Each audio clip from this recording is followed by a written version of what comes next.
Okay, I got the brakes. Brakes? Yep. And I'm ready to twirl.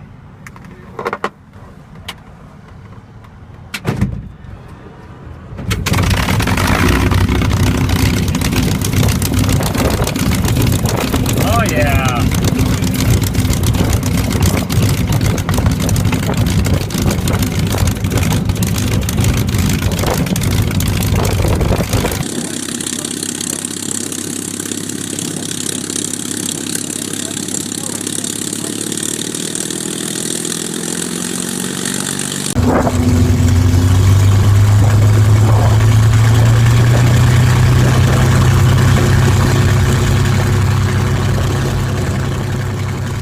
It was about this moment where it all sank in. This was really happening. I'm sitting in the back of a P-51. We're gonna go fly. The smell of the engine turning over and the wind it creates and the noise is overwhelming to the senses. It's not like other airplanes I've flown and have flown in.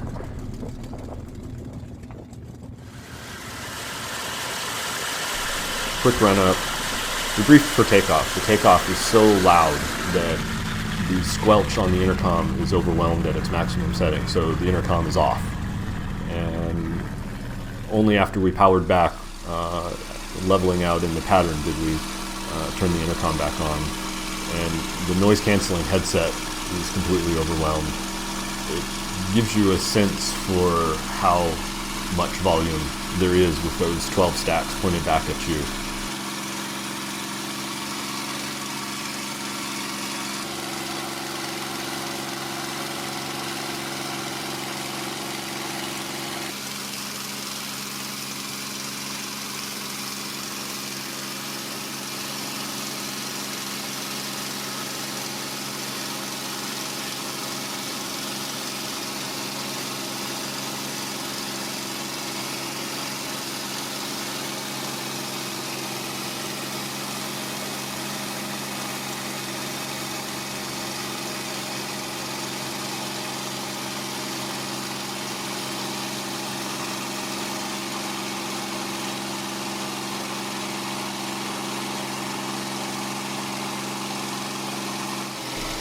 Out over the lake, we did some basic air work, climbs, dives, simulated dogfight jinking, and even did some handling qualities.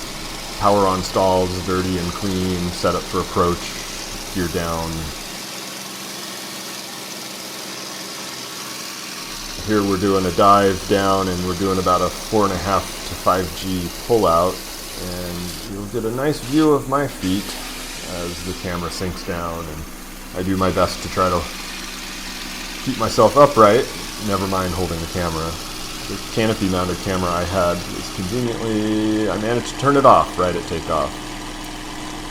Here we're setting up for a clean stall. Slight drop of the left wing, felt completely benign to me. Might have just been the great stick in front handling it. There was no controls in the back, so I didn't get the opportunity to feel any of the roll or pitch forces. He described it as really quite easy. It's two-finger airplane for cruising around handling. There is a bob weight on the elevator that resists the G's that you pull. The more G you pull, the more it wants to push the stick forward. And that causes a heavy elevator at high G's. And other than that, he said it was quite easy to fly. He seemed to think there were no ill characteristics of it.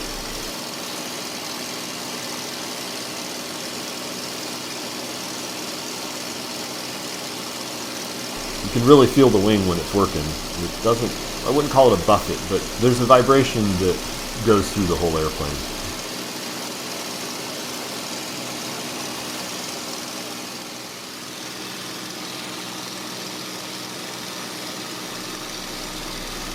It is unquestionably fast. Here's a quick 2,000-foot climb. Understand that under 10,000 feet, there's a 250 knot speed limit, which is 287 miles an hour. And this is a concern when you're flying, even straight and level. You can easily bust that. And all of our dives were abbreviated at that point. Can't dive anymore without going beyond the speed limit.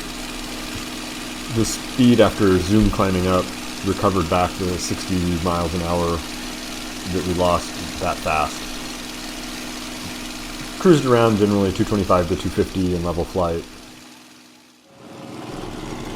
Flying back to the airport, I reflected on the pilots that flew these into the war, sitting in the noise, the solitude of radio silence, hours of boredom, then the sheer terror once you got into the theater of war, supporting the bombers, and followed by, hopefully, hours of boredom going home.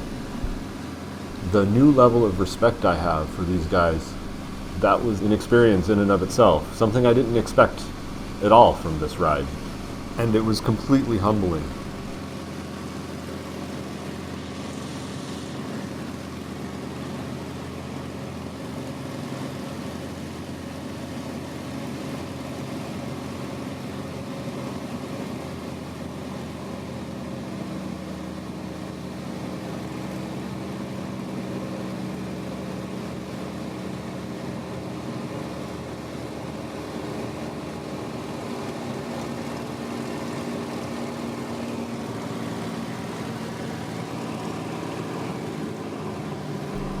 Feel the tail wag as we're slowing down. Quick on the rudders to keep it corrected, like any good tail dragger. I can't thank my parents enough, my dad especially, for going out and making this happen. It's something I've always wanted to do, never would have done it myself. It's truly an experience, once in a lifetime experience, and thanks, Dad.